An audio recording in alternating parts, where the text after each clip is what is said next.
నమస్తే, శ్రీమాత్రే నమః, శ్రీకృష్ణాయ నమః. మనం ఎప్పుడు యోగాల గురించి చెప్పుకుంటుండేవాళ్ళం కదా. అయితే ఈసారి అక్టోబర్ నెల అంటే యోగాలన్నీ అయిపోయినాయి మనకి. ఇంకా అక్టోబర్ నెలలో మాస ఫలితాలు అనగా మనకి అక్టోబర్ నెలలో మేషాది ద్వాదశ రాశుల వారికి ఎలా ఉండబోతోంది అనే అంశంలో ఈ యొక్క మాస ఫలితాలు, గ్రహస్థితులు మేషాది ద్వాదశ రాశుల వారికి ఎలా ఉండబోతోంది అనే అంశంలో తదుపరి రాశి సింహరాశి. ఈ రాశి వారికి అక్టోబర్ మాసంలో గ్రహాల యొక్క సంచారం ఎలా ఉండబోతోంది, ఆ గ్రహాలు ఇచ్చే పరిహారాలు, ఆ గ్రహాలు ఇచ్చే ప్రభావము, సూచనలు ఏమిటి అనే అంశంలో ముందుగా గ్రహస్థితులు చూసినట్టయితే కనుక సూర్యుడు 2-3 స్థానాల్లోనూ, బుధుడు కూడా 2-3 స్థానాల్లోనే సంచారం చేస్తున్నాడు. అయితే కుజుడు 12లోను, గురుడు 11లో తిరోగమన దశలో సంచారం చేస్తున్నాడు. శుక్రుడు 1వ స్థానంలోను, శని భగవానుడు 7వ స్థానంలో తిరోగమన దశలో సంచారం చేస్తున్నారు. అయితే రాహువు 9వలోను, కేతువు 3వ స్థానంలోను సంచారం చేస్తున్నారు. అయితే ఈ సంచార ఫలితాలు మంచిగా అంటే ఉత్తమమైన ఫలితాలు ఏ అంశంలో ఇస్తున్నాయంటే కనుక ఆర్థికము, కొత్త ప్రయాణాలు అంటే ప్రయాణాలలోనూ ఆర్థికంలోనూ విశేషమైన మంచి ఫలితాలు ఇస్తున్నారు. అయితే దుష్ఫలితాలు దేనిలో ఇస్తున్నారు అంటే కనుక ఆరోగ్యంలోనూ, కెరియర్ ప్రెషరు అంటే జాబ్ ప్రెషర్లోను, మిస్అండర్స్టాండింగ్స్ లోను వేరే వ్యతిరేక ఫలితాలను ఇవ్వబోతున్నారు. అయితే అవి ఎలా ఉంటాయి అనే అంశంలో ముందుగా విద్యార్థులకు చూసుకున్నట్టయితే చదువులో కాన్సన్ట్రేషన్ తగ్గిపోతుంది. మీరు పెంచుకునే ప్రయత్నం చేసుకోవాలి. డిస్ట్రాక్షన్ ఎక్కువ ఉంటుంది. డిస్ట్రాక్షన్ అంటే ఒక దానిలోంచి ఇంకొక దానిలోకి స్థిరత్వం లేకుండా జంప్ చేసే అవకాశం కనబడుతోంది.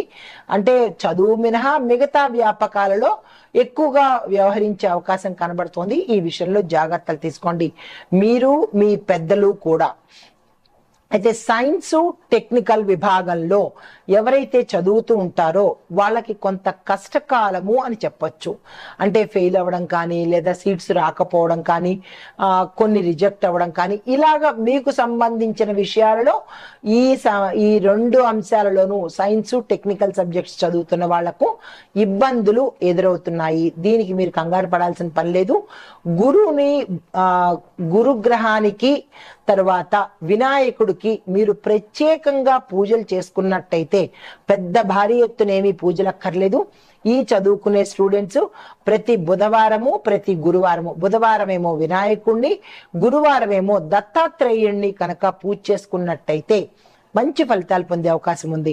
తర్వాత ఉద్యోగ రంగం చూసినట్టయితే కనుక ప్రభుత్వ ఉద్యోగులకు ట్రాన్స్ఫర్స్ రావడము మంచి శుభ ఫలితాలు కలగజేస్తోంది. ప్రైవేట్ ఉద్యోగస్తులకు మీకు టార్గెట్స్ పెంచే అవకాశాలు ఎక్కువ కనబడుతున్నాయి. ఎందుకంటే గతంలో మీరు చాలా సక్సెస్ఫుల్ గా చేసేసారు. వీళ్ళు బాగా చేయగలుగుతున్నారని చెప్పి మరింత భారం మీ మీద పెట్టేటట్టుగా ఎక్కువ కనబడుతోంది. అయితే దాని ద్వారా మీరు డిస్సాటిస్ఫాక్షన్ కి లోన్ అవుతారు. అంటే గతంలో మీరు పెట్టిన వాళ్ళు ఇచ్చిన టార్గెట్స్ ని మీరు సక్సెస్ఫుల్ గా చేయగలిగారు జోష్తో. అది వాళ్ళు ఏమనుకుంటారు, మీ పై అధికారులు ఈ టార్గెట్స్ ని కరెక్ట్ గా చేసేసారు కాబట్టి మళ్ళా ఎక్కువ టార్గెట్స్ ఇవ్వచ్చు అని వాళ్ళకి నమ్మకం కలిగి మీ మీద మరొక 100% టార్గెట్స్ ఇచ్చే అవకాశం కనబడుతుంది. తద్వారా మీరు ఏమనుకుంటారు, డిస్సాటిస్ఫాక్షన్ కి లోన్ అవుతారు. చేసే కొద్దీ చేయించుకుంటున్నారు అన్న బాధకు లోన్ అయ్యే అవకాశం ఉంటుంది. అయితే ఐటీ ఉద్యోగస్తులకు చూసుకున్నట్టయితే కనుక మీ డెడ్ లైన్ ప్రెషర్ గా ఉంటుంది. అంటే డెడ్ లైన్ సాధించడానికి విపరీతమైన స్ట్రెస్ తీసుకోవాల్సిన పరిస్థితి ఏర్పడుతుంది.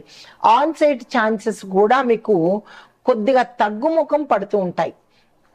గత నెల కన్నా ఈ నెలలో తగ్గుముఖం పట్టి కొంత ఇబ్బందికరమైన వాతావరణం అనేది ఈ సమయంలో ఎక్కువ కనబడుతోంది. ఐటీ ఉద్యోగస్తులు జాగ్రత్తలు తీసుకోండి. ఇంకా వ్యాపారము, వ్యవసాయము చూసినట్టయితే కనుక వ్యాపారంలో లాభ నష్టాలు సమంగా ఉంటాయి. ఆ నష్టము ఎక్కువ లేదు, లాభము ఎక్కువ లేదు, ఈ 2 ఈక్వల్ గానే ఉంటాయి. అయితే కొత్త పెట్టుబడులు పెట్టేటప్పుడు కొత్తగా ఏదైనా ఇన్వెస్ట్మెంట్ చేయాలి అని అనుకుంటే కనుక ఈ నెల వదిలేయండి. ఈ నెల అస్సలు బాగాలేదు, కలిసి వచ్చేటట్టుగా అంతగా కనిపించట్లేదు. సాధ్యమైనంత వరకు అవాయిడ్ చేసే ప్రయత్నం చేసుకోండి.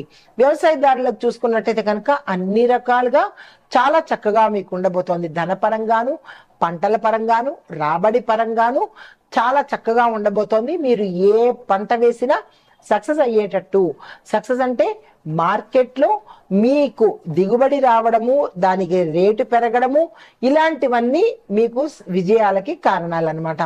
అయితే రాజకీయ రంగంగా చూసినట్టయితే కనుక ఎదుగుదల మీకు స్లోగా అవుతూ ఉంటుంది. గతంలో రైజ్ అయ్యి ఇప్పుడు కొంత వెనక్కి వెళ్ళే అవకాశాలు ఎక్కువ కనబడుతున్నాయి. అలాంటివి ఏమైనా ఎదురైతే కనుక కొంత సమన్వయం పాటించుకోండి. తర్వాత మీకు ఆపోజిట్ అంటే ఎలా చెప్పచ్చు, ప్రత్యర్థులు ఎవరైనా ఉంటే కనుక వాళ్ళ ద్వారా మీకు ఇబ్బంది కలిగేటట్టు, మిమ్మల్ని డిఫేమ్ చేసేటట్టు వాళ్ళు ప్రయత్నాలు చేస్తారు. దాన్ని మీరు చాకచక్యంగా ఎదుర్కొనే ప్రయత్నం చేసుకోండి. ఇంకా కుటుంబ పరంగా చూసుకున్నట్టయితే కనుక హెల్త్ ఇష్యూస్ కుటుంబంలో చాలా ఎక్కువ వచ్చేటట్టు కనబడుతోంది. హాస్పిటల్ ఖర్చులు కానీ లేదా డాక్టర్ బిల్స్ కానీ పెరిగే అవకాశం కనబడుతోంది. కుటుంబంలో ఎవరికైనా సరే ఇది కొంచెం ఎక్కువగా గోచరిస్తోంది. తర్వాత మిస్అండర్స్టాండింగ్స్ ఒకళ్ళ మధ్య ఒకళ్ళకి, తల్లిదండ్రుల మధ్య, భార్యాభర్తల మధ్య, తల్లి పిల్లల మధ్య ఇలాంటి మిస్అండర్స్టాండింగ్స్ ఎక్కువ వచ్చే అవకాశం కనబడుతోంది. అలాంటివి ఏమైనా వస్తే కుటుంబ పెద్దగా మీరు దాన్ని బాధ్యత స్వీకరించి సమన్వయం చేసే ప్రయత్నం చేసుకోండి. తర్వాత పిల్లలకి మీరు అన్ని రకాలుగా సపోర్ట్ ఇచ్చినట్టయితే, వాళ్ళ చదువులో కానీ వాళ్ళ కెరియర్లో కానీ సపోర్ట్ ఇచ్చినట్టయితే మంచి దారిలో వెళ్ళే అవకాశం ఉంది. ఏ మాత్రం మీ సపోర్ట్ తగ్గినా ఈ మాసంలో వాళ్ళు చెడు మార్గం పట్టేటట్టుగా గోచరిస్తోంది. ఈ విషయంలో జాగ్రత్తలు తీసుకోండి. ఆరోగ్యపరంగా చూసుకున్నట్టయితే కనుక కడుపుకు సంబంధించి, లివర్కి సంబంధించినటువంటి ఇబ్బందులు కానీ, ఆపరేషన్స్ కానీ, ప్రమాదాలు కానీ జరిగే అవకాశాలు ఎక్కువ కనబడుతున్నాయి. జాగ్రత్తలు తీసుకోండి. తర్వాత నిద్రకు సంబంధించినటువంటి ఇబ్బందులు కానీ, నిద్రలేమి సమస్యలు కానీ వచ్చేటట్టు కనబడుతోంది. వాటి విషయంలోనూ జాగ్రత్తలు తీసుకోండి. ఇంకా మీకు చెప్పదగిన పరిహారము, ప్రతి ఆదివారము, ఈ నెలలో వచ్చే ప్రతి ఆదివారం పూట కూడా సూర్యుడికి అర్ఘ్యం ఇచ్చే ప్రయత్నం చేసుకోండి. అర్ఘ్యం ఇవ్వడం అంటే సూర్యుడికి నీళ్లు వదలడం అనమాట. రాగి పాత్ర తీసుకోండి, అందులో నీళ్లు తీసుకుని సూర్యుడి వైపు చూపించి తులసి మొక్కలు వదిలేటట్టుగా ప్రయత్నం చేసుకోండి. దాంతోపాటు గోధుమ ఎరుపు రంగు పువ్వులను దానంగా ఇచ్చే ప్రయత్నం చేసుకోండి. మీరు ఏ పని మీద వెళ్ళినప్పటికీ కూడా ఈ నెల మొత్తంలో ఎరుపు రంగుకి ప్రిఫర్ చేసినట్టయితే, ఎరుపు రంగుకు ప్రాధాన్యత ఇచ్చి వేసుకున్నట్టయితే కనుక కొంత సూర్యగ్రహానికి సంబంధించినటువంటి బాధలు తప్పే అవకాశం కనబడుతోంది. దీంతో పాటు ఆదిత్య హృదయము ప్రతి ఆదివారము పఠించడంతో పాటు ఆదివార నియమాలు తప్పనిసరిగా పాటించాలి. ఆ రోజు మాంసము, మద్యము, బ్రహ్మచర్యము ఈ 3 పాటించుకోవాలి. ఇలా చేసినట్టయితే కనుక అక్టోబర్ నెలలో మంచి జరిగే అవకాశాలు కనబడుతోంది. ప్రతి ఒక్కరికి ఈ మాసంలో మంచి జరగాలని కోరుకుంటూ శుభం భూయాత్.